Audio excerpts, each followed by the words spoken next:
हमारा the secret of कर्म, कर्म का मर्म, यहाँ आज हमारा 5वां दिन चल रहा है, जिसे हम 4 दिन से लगातार द सीक्रेट ऑफ कर्म को समझ रहे हैं। उसमें हमने ज्ञानावर्णीय, दर्शनावर्णीय, मोहनीय और वेदनीय, ये 4 कर्मों को हमने देख लिया। आज हम देखेंगे आयुष, नाम, गोत्र और अंतराल। तो सबसे पहले हम आयुष्य कर्म को देखेंगे। आयुष्य कर्म किसे कहते हैं? जो आयुष्य कर्म अक्षय स्थिति को ढकता है उसको आयुष्य कर्म कहते हैं।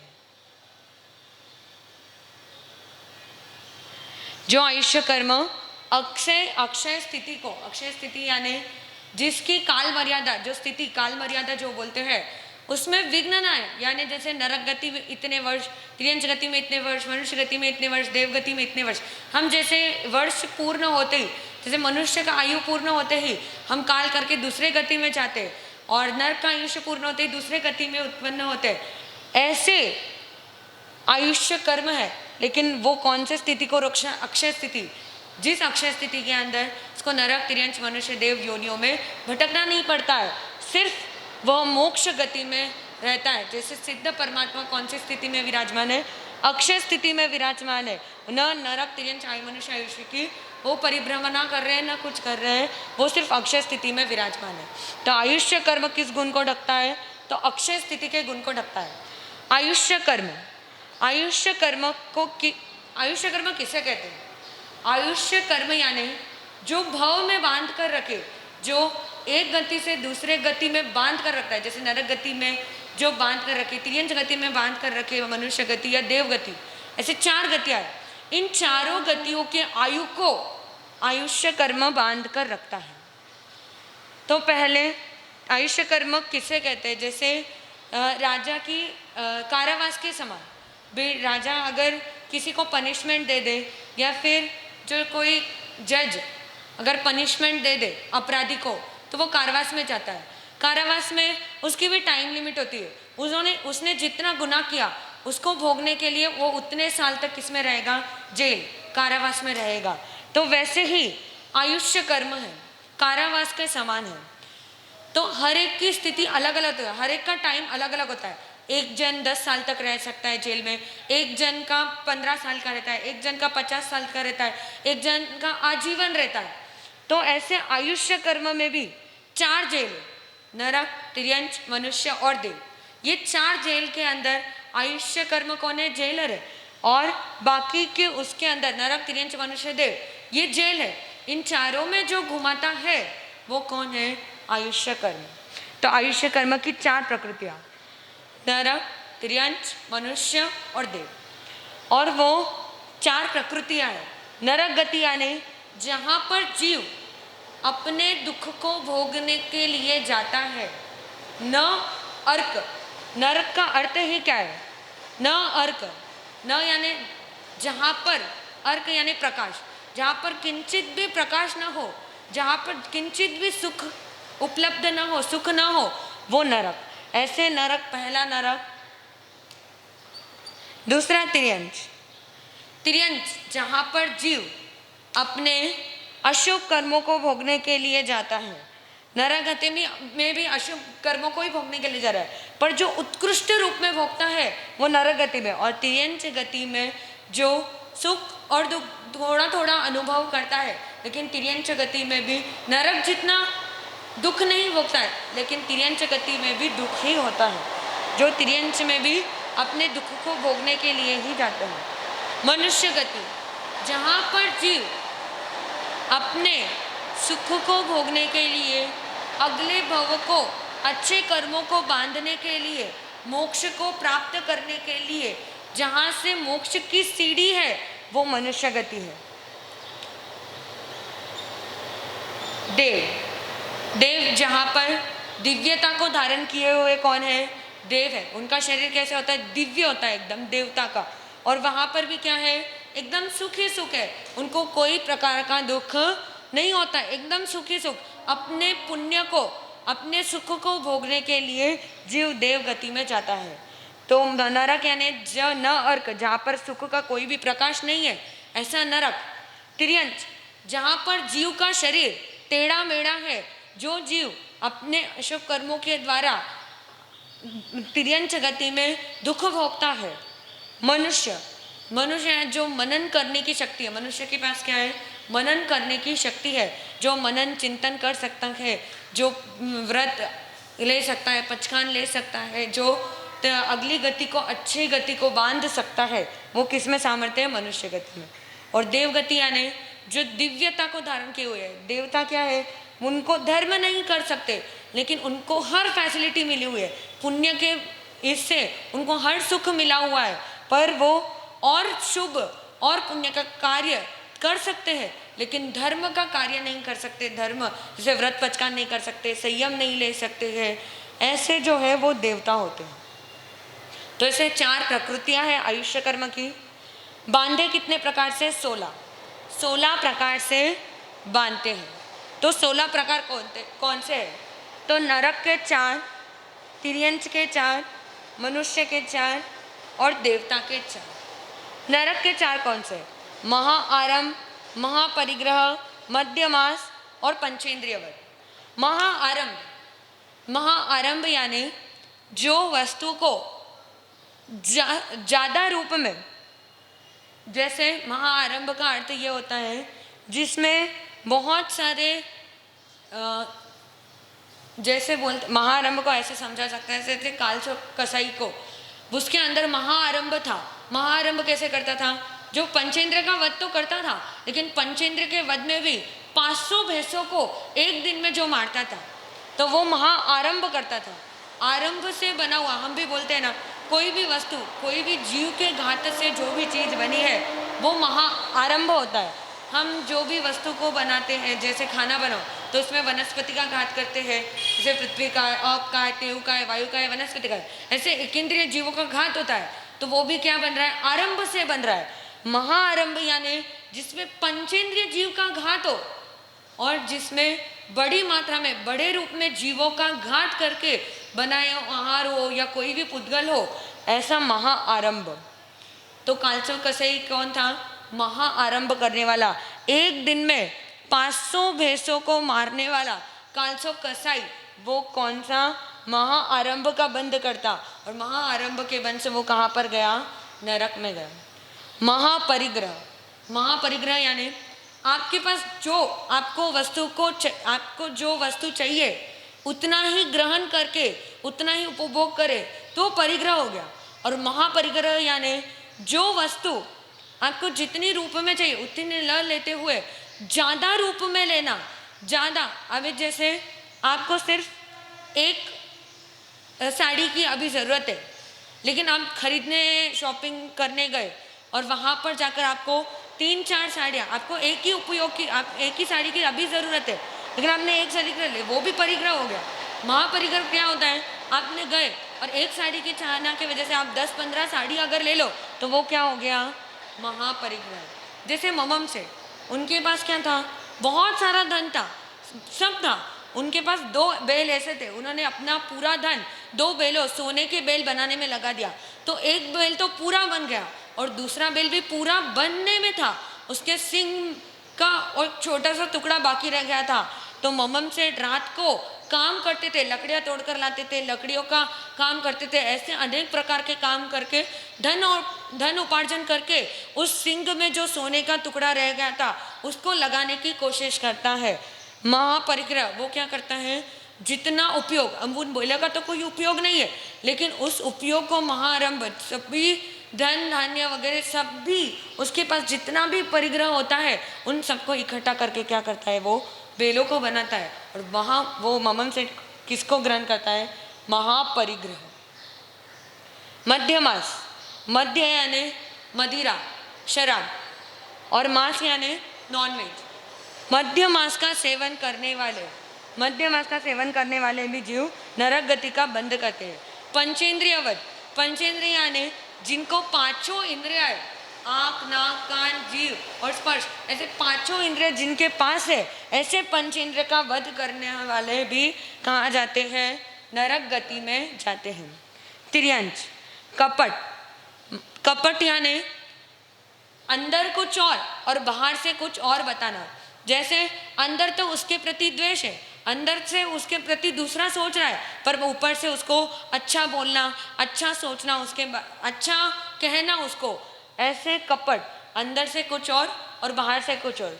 महाकपट जहाँ पर मन वचन और काया की तीनों की समानता ही नहीं होती है। महाकपट के अंदर मन से उसके बारे में द्वेषपूर्ण सोच रहा है और वचन से उसको बढ़ चढ़ के प्रशंसा कर रहा है, वचन से उसको बहुत अच्छा अच्छा बोल रहा है, लेकिन मन में तो उसके प्रति द्वेष है। उसको कैसे हराऊं, उसको कैसे ये करूं, ऐसे महाकपट का क्या कर लेते हैं, बंद। महाकपट यानी गूढ़ सहित, यानी कुछ षड्यंत्र रचकर जो कपट करते वो महाकपट में आता है। मृषावाद, मृषावाद यानी झूठ बोलने, खोटा तोल खोटा माप। खोटा तोल खोटा माप यानी जैसे आपको 2 किलो का देना है या 3 किलो का देना है या 2 kg या 3 kg का देना है, लेकिन उसके नीचे मैग्नेट रख देते हैं, चुंबक रख देते हैं, और उसको क्या होता है, जितना है उस माल को कम डालकर उसको ज़्यादा बता देता है, तो वो खोटा तोल और खोटा माप हो गया। माप भी क्या कम दे रहा है, और तोल यानी जो तोल रहा है वो कम तोल रहा है, झूठा तोल रहा है, और माप भी क्या है, कम माप देना। जैसे कपड़े को मापते हैं हम, अब कपड़ा को माप रहा है, 1 मीटर का कपड़ा है, तो उसने हाँ ये 1 मीटर का, आधा मीटर का देखा, नहीं ये 1 मीटर का ही कपड़ा है, ऐसे खोटा माप करे तो तिर्यंच गति में जाए। मनुष्य गति, भद्र, एकदम भद्र, एकदम सरलता, कुछ भी हो जाए तो जल्दी से क्षमत कामना कर लेना, कुछ भी हो जाए तो सॉरी फील करना, एकदम भद्र प्रकृति वाला, एकदम शांत प्रकृति वाला, विनय प्रकृति वाला। विनय यानी एकदम सरल बना, जिसके मन में कोई कपट नहीं, कोई द्वेष नहीं, कोई ये नहीं, वो कौन है, विनय प्रकृति वाला। सानुक्रोश, जिसके मन में दया भावना, अनुकंपा भावना, हर जीव के प्रति जिसके मन में क्या होती है, दया भावना। ईर्ष्या रहित, जो कोई भी जीव से ईर्ष्या नहीं करता है, ईर्ष्या से रहित होता है, तो वो कौन से गति का बंध करता है, मनुष्य गति का बंध करता है। तो ये चारों कारण से नरक गति का बंध हो रहा है, ये चारों कारण से तिर्यंच, और ये चारों कारण से मनुष्य, और ये चारों कारण से देव। तो सराग संयम, सराग संयम, संयमा संयम, बाल तप और अकाम निर्जन। सराग संयम यानी जिस संयम के अंदर सराग पूर्ण, जैसे संयम तो ले लिया, लेकिन संयम में भी क्या है, शुद्धता से न पालते हुए, जिसमें अतिचार लगता है, जैसे कोई दोष लग जाए, कोई शिथिलता आ जाए, ऐसे सराग संयम भी वाले जीव भी कहाँ पर जाते हैं, देवगति में जाते हैं। संयमा संयम, संयम और असंयम, कुछ रूप में संयम है और कुछ रूप में असंयम है। जैसे श्रावक लोग पूरा व्रत ग्रहण नहीं कर सकते हैं, 5 महाव्रत ग्रहण नहीं कर सकते, लेकिन 12 व्रत जो लिमिटेशन में संयम में आते हैं, कंट्रोल करते हैं, उसको संयमा संयम कहते हैं। वो भी कहाँ पर जाते हैं, देवगति में जाते हैं। जो 12 व्रत 14 नियम वगैरह का पालन करते हैं, वो भी कहाँ जाते हैं, देवगति में। बाल तप, बाल तप यानी जिसमें अज्ञान रूप तप करना। जैसे हम कि कोई पचकान नहीं लिया है, उपवास का पचकान नहीं लिया है, पर क्रोध के भाव में या फिर कोई भी इसके अंदर, जैसे संतोषी माता का उपवास करते हैं या फिर शिव जी का ये करते हैं, अलग अलग जो एकादशी करते हैं, ऐसे भूखा तो रह रहे, पर वो अज्ञान तप है, अज्ञानता में तप कर रहे, जिसका कोई पचकान नहीं ले रहे, और जो अपने कोई भी चीज के प्रति, वस्तु को प्राप्त करने के लिए, अपने मनोकामना पूर्ण होने के लिए कोई इच्छा को धारण करते हुए तप करते हैं, तो वो किस में आता है, बाल तप में आता है। बाल तप से हम निर्जरा तो कर रहे हैं, पर कर्मों की निर्जरा नहीं होती है उसके अंदर, लेकिन जो हम इच्छा करते हैं, जो मनोकामना करते हैं, वो तो पूर्ण होता है, लेकिन वो अज्ञान तप में गिना जाता है, बाल तप में गिना जाता है। बाल इसलिए कहा है, तो बाल बच्चे कैसे होते हैं, अज्ञान रूप होते हैं, नादान होते हैं, उनको कुछ समझ नहीं होती है, तो वैसे ही बाल तप वाला अज्ञानी तप। जैसे हम बहुत बार देखते हैं, गंगा के अंदर खड़े रहते हैं, गंगा नदी के अंदर बहुत जन ऐसे एक पैर पर खड़े रहते हैं, तप करते हैं, या फिर हिमालय पे जाकर तप करते हैं। तो ये सब कौन सा तप हो गया, बाल तप हो गया।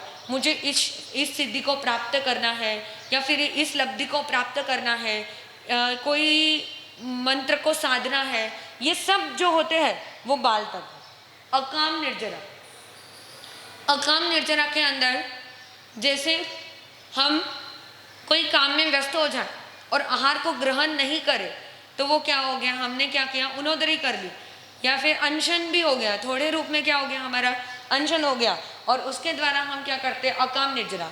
एक दो प्रकार की निर्जरा होती है, एक सकाम निर्जरा और एक अकाम निर्जरा।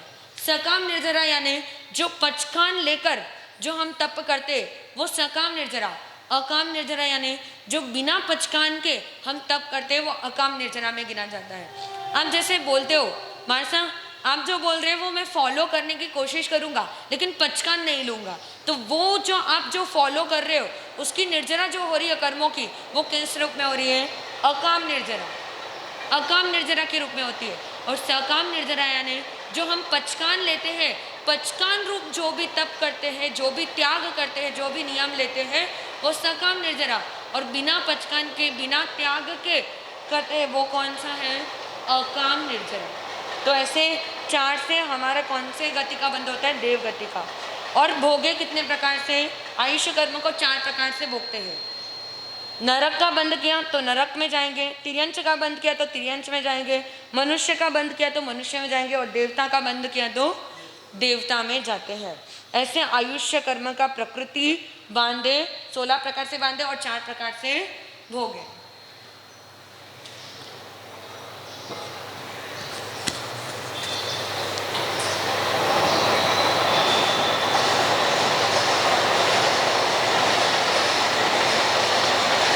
आयुष्य कर्म की जगन्य स्थिति नरक और देव की जगन्य 10,000 वर्ष,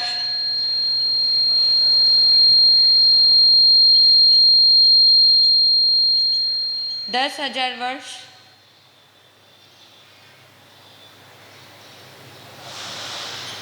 10,000 वर्ष और अंतर मुहूर्त अधिक।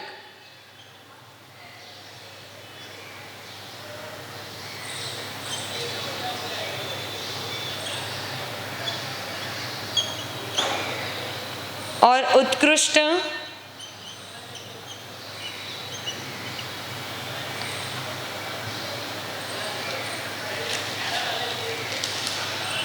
30,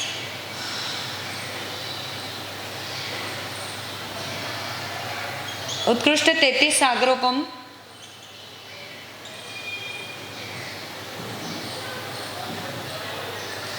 और क्रोड़ पूर्वाधिक।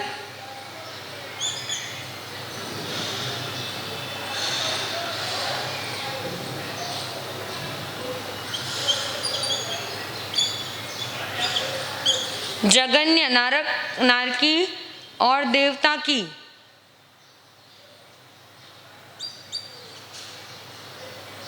जगन्य आयु कितनी हो सकती है, 10,000 वर्ष और अंतर मुहूर्त अधिक, ये जगन्य है। और उत्कृष्ट कितनी है, 33 सागरोपम और करोड़ पूर्व अधिक।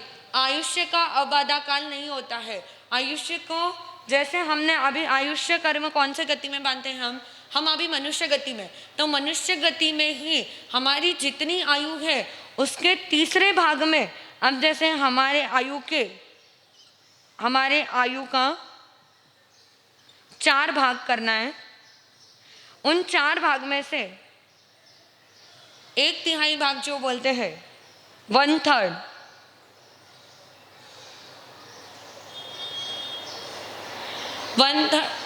जो 3rd भाग है, 4 भाग करने में से उसका जो तीसरा भाग है उतने में हमारा आयु क्या हो जाता है, बंध जाता है। अब किसी की 100 वर्ष की उम्र है, 100 वर्ष की उम्र में वो 60 वर्ष की उम्र में, अगर किसी की 100 वर्ष की उम्र है तो वो अपने 60वें वर्ष की उम्र में अपने आयु का बंध करेगा।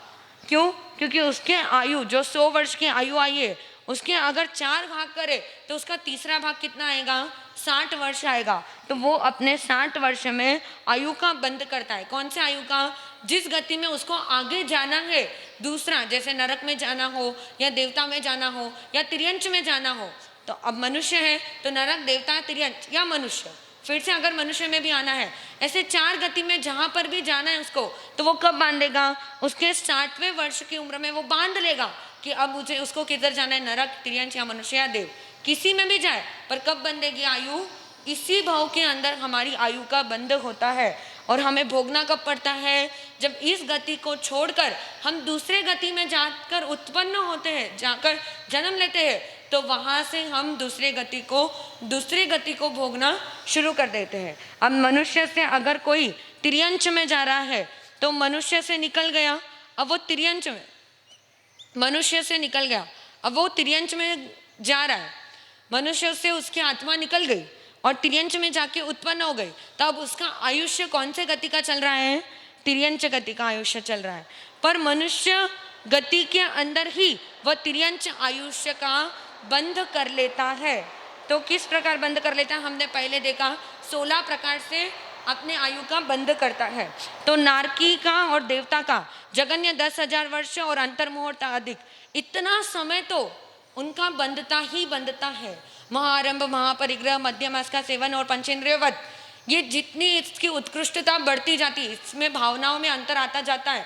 अगर वो किंचित एक, जैसे थोड़े कर्मों का ही बंध हुआ है पर नरक का बंध हो गया उसका, तो जगन्य कितने 10,000 वर्ष और अंतर्मुहूर्त और उत्कृष्ट अगर बांधे तो 33 सागरोपम और करोड़ पूर्व अधिक, इतने कर्मों का बंध नारकी और देवता में करते हैं।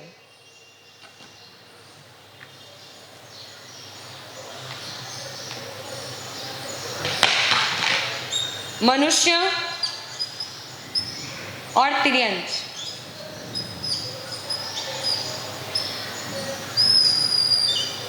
मनुष्य, तिर्यंच, जगन्य, अंतर्मुहूर्त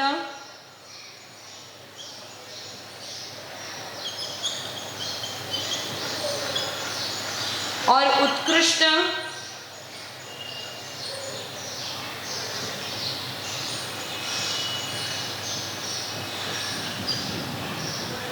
तीन पल्योपम, करोड़ पूर्व का तीसरा भाग अधिक।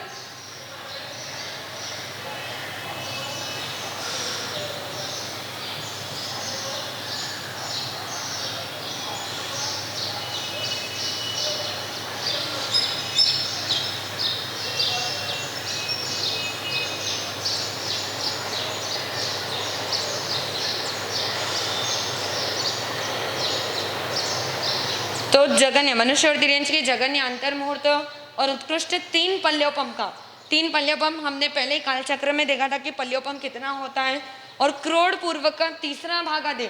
अब करोड़ पूर्व के भी क्या करते हैं? भाग करना है, 1 2 3 4, ऐसे 4 भाग में से 3 भाग को लेना है, और 3 भाग को तो ले लिया पूर्ण, पर चौथे भाग में से थोड़ा सा लेना है, इसलिए तीसरा भाग अधिक। तीसरे भाग में भी थोड़े रूप में ज्यादा लेना है, इसलिए करोड़ पूर्व का तीसरा भाग अधिक। ऐसे आयुष्य कर्म का, नारकी, देवता का और मनुष्य और तिर्यंच का।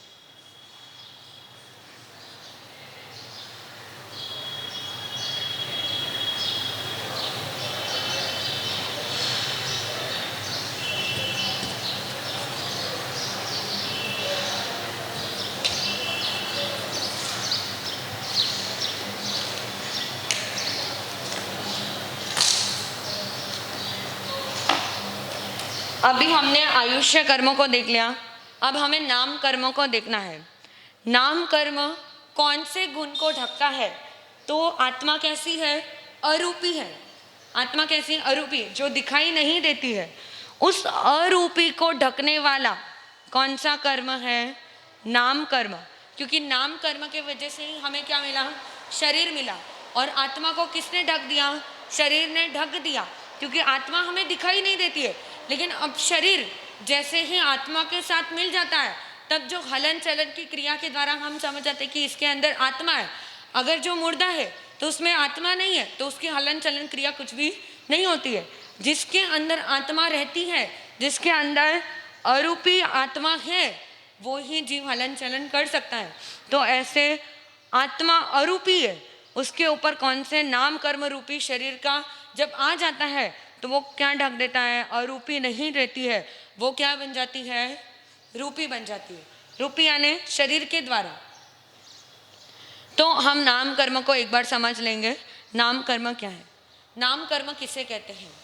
नाम कर्म के द्वारा हमारे सर से लेकर जो पैर तक जो भी हमें मिला है, जो भी पुद्गल, जैसे आँख नाक कान हमने पहले ही देखा, थोड़े से सार रूप में हम देखा, अब डीप में हम नाम कर्म को समझेंगे। जैसे कलर रहने दो, फेयर फेयर है, कोई फेयर नहीं है, कोई मोटा है, कोई छोटा है, कोई पतला है, कोई दुबला है, कोई गोरा है, कोई काला है, ऐसे अलग अलग अलग भेद हम देखते हैं संसार के अंदर। तो वो किस वजह से? तो मुख्य नाम कर्म के वजह से है। तो नाम कर्म को एक उपमा दी है चित्रकार की। चित्रकार जैसे विविध प्रकार के क्या बनाता है? चित्र बनाता है, और उसमें अलग अलग कलर को भरता है। कोई डरावनी चित्र बनाता है, कोई अच्छी चित्र बनाता है, कोई देवता की चित्र बनाता है, कोई नारकी की चित्र बनाता है। ऐसे अलग अलग प्रकार के क्या बनाते हैं? चित्र बनाते हैं, और उसमें रंग भी कैसे अलग अलग प्रकार से भरते हैं।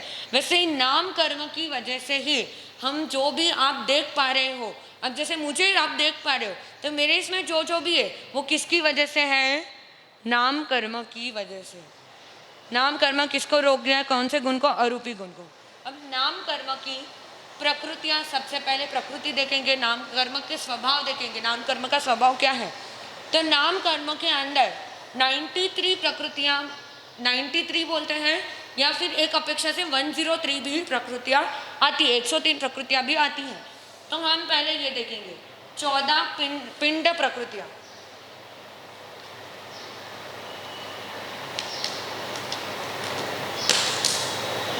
तो हम नाम कर्म की 14 पिंड प्रकृतियां यहां पर देखेंगे।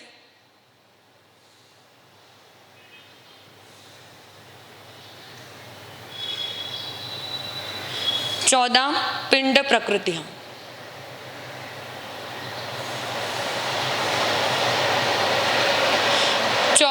चौदह पिंड प्रकृतियां कौन कौन सी है? तो हम लाइन से देखते जाएंगे। तो पहली गति, 14 पिंड प्रकृतियों में से पहली कौन सी है? गति पिंड प्रकृति है। तो गति यानी हमने अभी देखा, गति यानी गमन करने के, जहाँ पर हम गमन करते हैं, तो गमन कहाँ कहाँ करते हैं? एक भव से दूसरे भव में हम गमन करते हैं। तो नरक, तिर्यंच, मनुष्य और देव, ऐसी हमारे पास कितनी गतियाँ हैं? 4 गतियाँ हैं।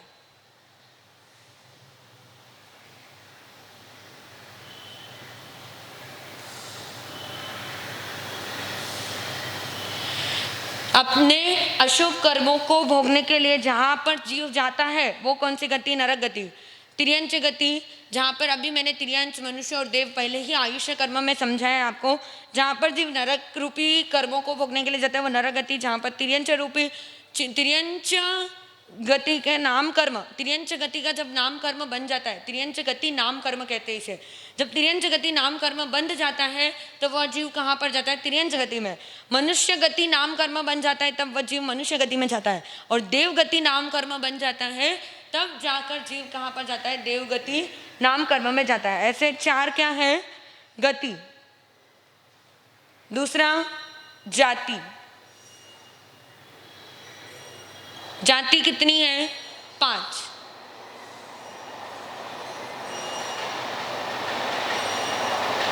एक इंद्रिय,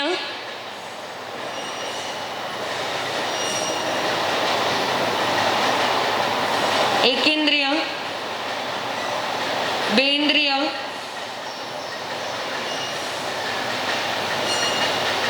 तेंद्रिय और चौरेंद्रिय।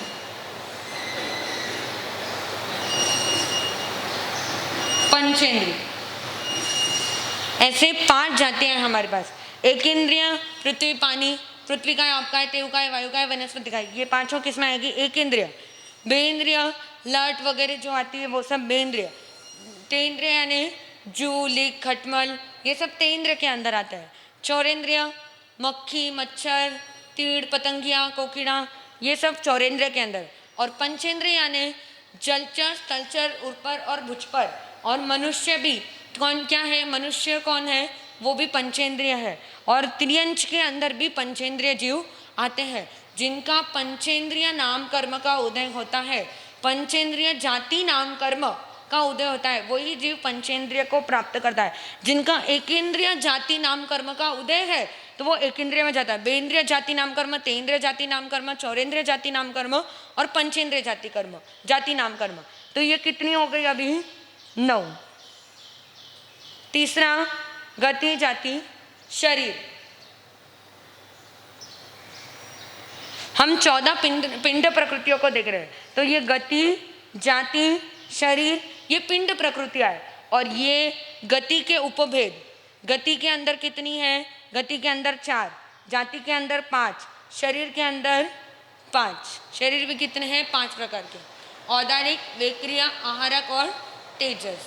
तो औदारिक किन किन जीवों को होता है? जिसमें हाड़, मांस, मज्जा, रक्त वगैरह जो भी पाया जाता है वो कौन सा शरीर है? औदारिक।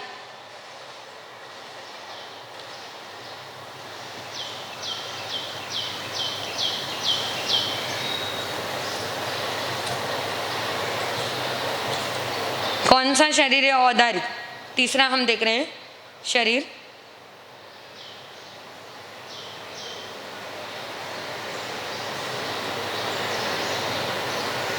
औदारिक का अर्थ ही उदार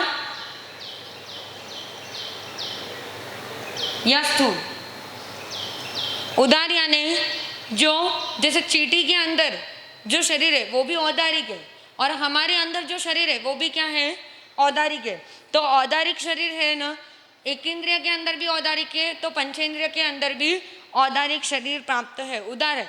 और स्थूल यानी जो मोटे रूप में हमें जो दिखाई देता है। अब एक इंद्रिय को कैसे है? आप बोलोगे एक इंद्रिय में कहाँ दिखाई देता है? तो पृथ्वी का ही जिनका रूप है वही उनका शरीर है। अब जैसे पृथ्वी का है, अब पत्थर ले लो, पत्थर के अंदर क्या होता है? जो पत्थर या सोना चांदी खदान के अंदर होते हैं तो उसमें तब तक जीव होता है। और जो ऊपर आपको जो अभी दिख रहा है सोना, तो उसका वो शरीर है। किसका? सोने के जीव का, एक इंद्रिय के जीव का शरीर क्या है? सोना है। एक इंद्रिय का जीव उसके अंदर होता है। जब वो हम खदान से बाहर निकाल लेते हैं, उस पर शस्त्र वगैरह क्रिया करते हैं तो उसमें का जीव मर जाता है। और जो आप सोना पहनते हो, डायमंड पहनते हो, वो क्या है? सब एक इंद्रिय का शरीर। तो ऐसे औदारिक क्या है? उदार और स्थूल रूप है जो हमें दिखाई देता है, औदारिक शरीर। फिर वेक्रिय शरीर। औदारिक शरीर किसको किसको होता है? तो मनुष्य और तिर्यंच। वेक्रिय, विक्रिय,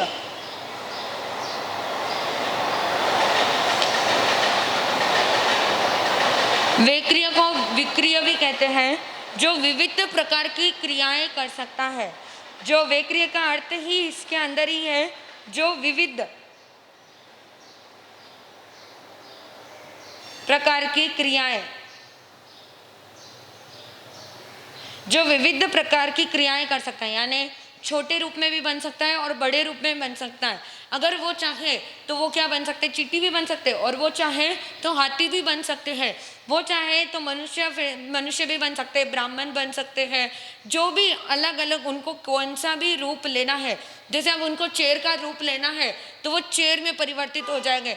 ऐसे विविध प्रकार की जो क्रियाएं कर सकते हैं, विविध रूप में परिवर्तित हो सकते हैं, वो वेक्रिय शरीरधारी होते हैं। और वेक्रिय शरीर किन किन को प्राप्त होता है? तो वेक्रिय शरीर ऐसे तो चारों जीवों को, नरक, तिर्यंच, मनुष्य, देव को प्राप्त होता है।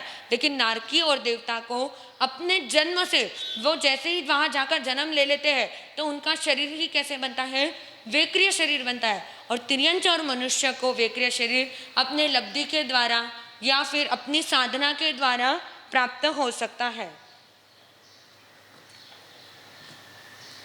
अब तिर्यंच में जैसे वायुकाय को भी वेक्रिय शरीर होता है। वायुकाय जैसे हम चक्रवात बोलते हैं, साइक्लोन बोलते हैं, तो वो क्या करता है?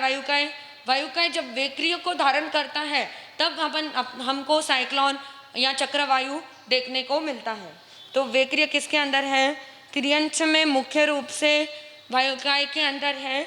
और मनुष्य को साधना के द्वारा प्राप्त हो सकता है वेक्रिय शरीर। जैसे विष्णु कुमार मुनि को वेक्रिय शरीर प्राप्त हुआ था, और वेक्रिय शरीर के द्वारा ही उन्होंने 1 लाख योजन का अपना शरीर बनाया था। और सभी साधुओं की क्या की थी, रक्षा की थी। तो ऐसा वेक्रिय शरीर, फिर आहारक शरीर, तेजस शरीर और कार्बन शरीर। तो आहारक शरीर किसे कहते हैं? तो आहारक शरीर जो 14 पूर्व का जिनको ज्ञान होता है, 14 पूर्व का जो ज्ञान बोलते हैं हम, जिनको 14 पूर्व का ज्ञान होता है, जो 14 पूर्वधार का ज्ञान प्राप्त करने वाले जो मुनि होते हैं, जिनको ज्ञान होता है, वो ही मुनि आहारक शरीर को कर सकते हैं। आहारक शरीर यानी अगर उन 14 पूर्व का ज्ञान को चितारते चितारते उनमें कोई शंका आ जाए, कोई शंका उत्पन्न हो जाए, तो वो अपने शरीर में से पुद्गलों को बाहर निकालते हैं और पुद्गलों को बाहर निकालकर एक ट्रांसपेरेंट मूर्ति के रूप में, एक हाथ का ट्रांसपेरेंट इतना आहारक शरीर की मूर्ति बनाते हैं। एकदम ट्रांसपेरेंट होता है, स्फटिक के जैसे एकदम ट्रांसपेरेंट वो मूर्ति होती है। उस मूर्ति के अंदर अपने पुद्गलों को, अपने जो आत्म प्रदेश है उसमें डालते हैं और वो जहाँ पर भी तीर्थंकर परमात्मा विराजमान है तो वहाँ पर भेजते हैं और वहाँ पर भेजकर अपनी शंका का समाधान करवाते हैं, तब वो आहारक शरीर को बनाते हैं। तेजस शरीर जो हमारे बॉडी के अंदर जो हीट हम जो बोलते हैं, जो नॉर्मल टेम्परेचर, आप कभी भी थर्मामीटर लगा के देखते हो तब 98, 97, 96 इतना तो बताता ही है। तो वो क्या है, हमारा नॉर्मल टेम्परेचर, हमारे शरीर का तापमान, हमारा नॉर्मल टेम्परेचर, वो क्या है, तेजस शरीर। और तेजस शरीर के द्वारा ही तेजोलेशिया और शीतलेशिया, ऐसे 2 लेशियाएँ होती, तेजो लब्धि और शीत लब्धि, जिसको ग्रहण करते हैं। कोई साधना के द्वारा तेजो लब्धि ग्रहण करता है और शीत लब्धि को भी ग्रहण करता है। ये 2 लब्धियाँ होती हैं। तेजो लब्धि ऐसी होती है कि जो तेजो लब्धि को ग्रहण करता है, साधना करके लेता है, वो अगर तेजो लब्धि को बाहर निकाले तो 16 गांवों को जला सके, इतनी ताकत उस तेजो लब्धि में होती है। और शीत लब्धि में वैसे ही जैसे वो 16 गांवों को जला सकता है, वैसे ही 16 गांवों को वो जमा सकता है। शीत यानी ठंडा, शीतलेशिया के अंदर वो एकदम ठंडक पैदा कर सकता है। तो ऐसे तेजो लब्धि और शीत लब्धि, ऐसे तेजस शरीर के द्वारा ही 2 लब्धियाँ भी प्राप्त होती है। कार्बन शरीर, कार्बन शरीर किसे कहते हैं? जो कार्बन, हम जो कर्म बोलते हैं ना, जो कर्म हमारे एक गति से दूसरे गति में जाते हैं, तब भी कर्म किसके साथ रहते हैं? आत्मा के साथ ही रहता है। तो ये कर्म किसके अंदर रहता है? तो यह कार्बन शरीर के अंदर रहता है। जो तेजस शरीर को और एक बोलते हैं, जैसे हम जो पचाते, खाना पचाने को भी जो काम करता है, तो वो कौन? तेजस शरीर। तेजस शरीर ही हमारा खाना पचाता है। और कार्बन शरीर क्या करता है?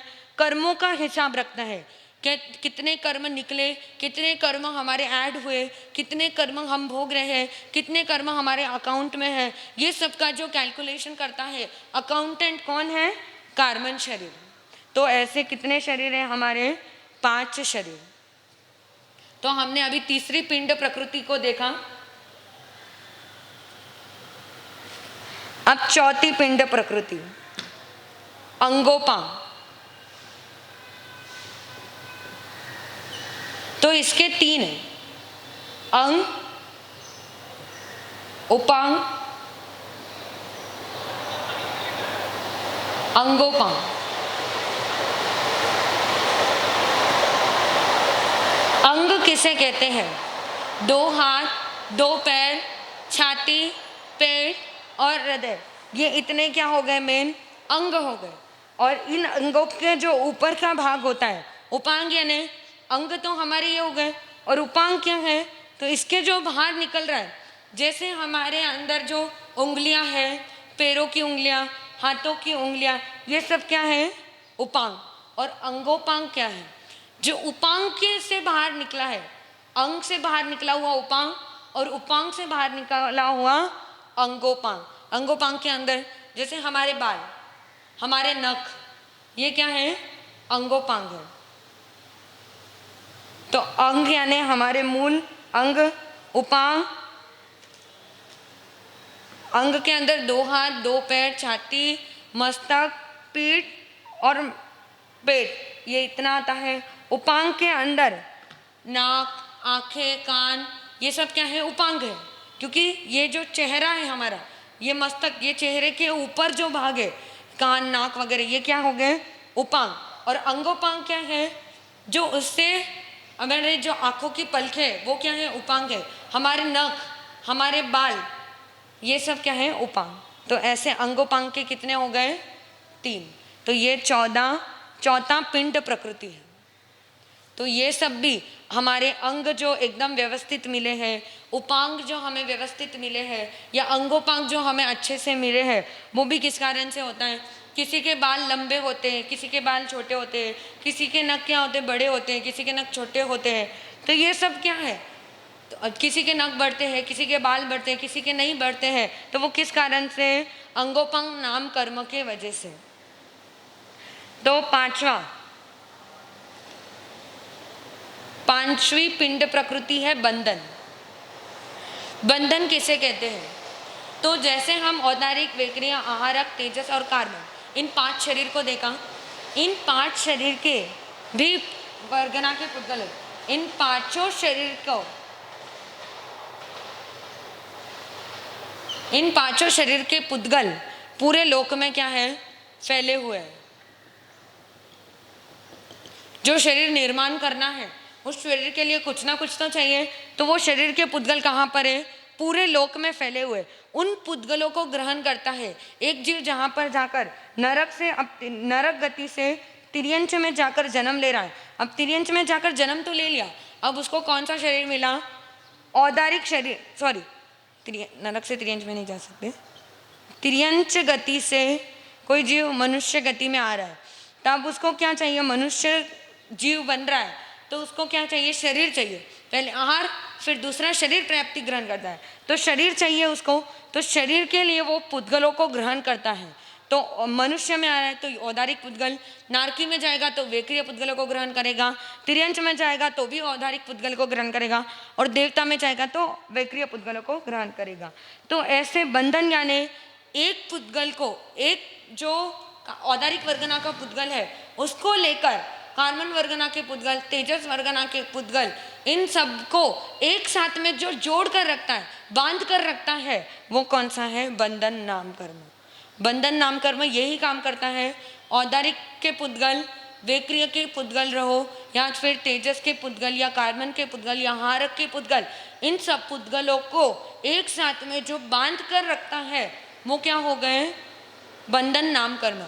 बंधन नाम कर्म के वजह से ही औदारिक, तेजस और कार्बन, ये 3 तो मुख्य रूप से हर जीव के अंदर है।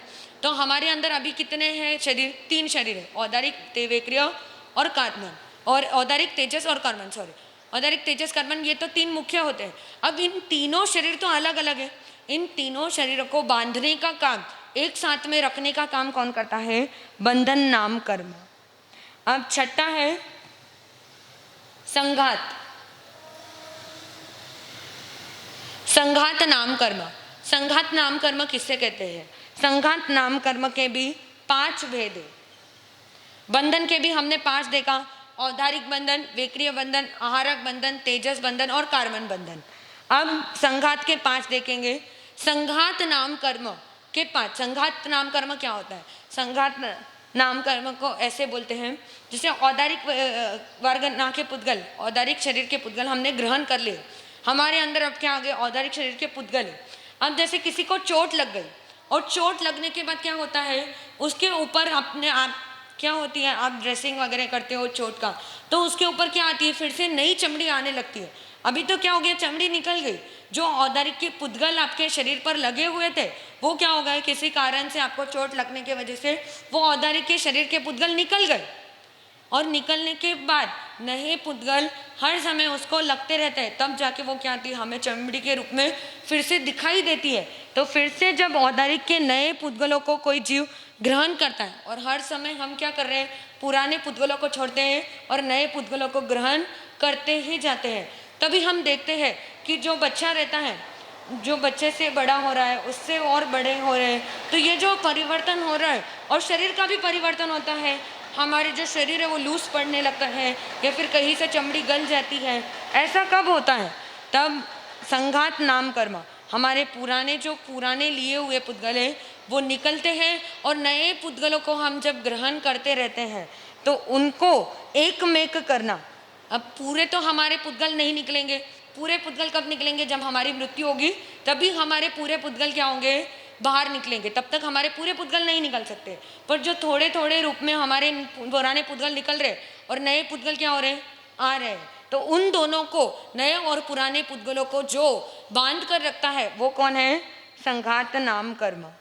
ये अलग अलग प्रकार के शरीर को बांध कर रखता है, और ये अलग अलग शरीर के पुद्गलों को, जो एक ही शरीर के अलग अलग जो नए और पुराने पुद्गल है, उनको बांध कर रखने का काम कौन करता है? संघात नाम कर्म।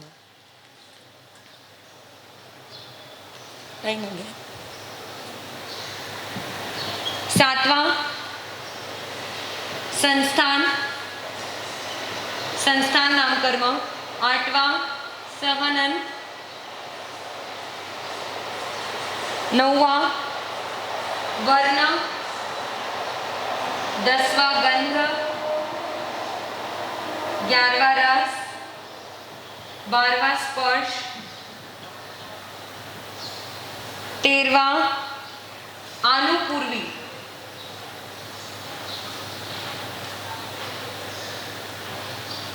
14वां विहायोगति।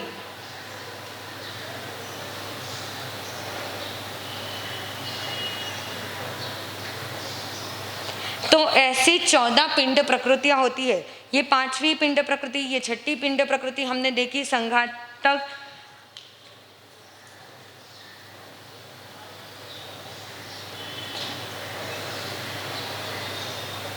7वीं पिंड प्रकृति कौन सी है? संस्थान।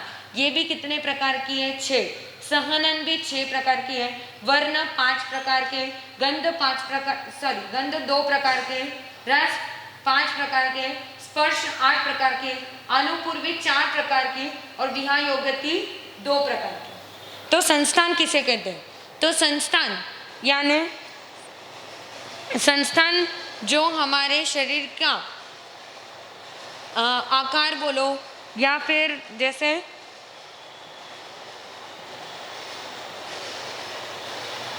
हम यह जो 7वां संस्थान, 8वां सहनन, 9वां वर्ण, 10वां गंध, 11वां रस, 12वां स्पर्श, 13वां आनुपूर्वी और 14 विहायोगति, और ये जो बाजू में दिए हुए 6, 6, 5, ये 2, 5, ये सब उसके उपभेद है। तो ऐसे ही 14 पिंड प्रकृतियों के उपभेद भी अलग अलग होंगे। तो ये 7वां संस्थान और सहनन, इसको हम आगे के वीडियो में या फिर अगले कल समझेंगे।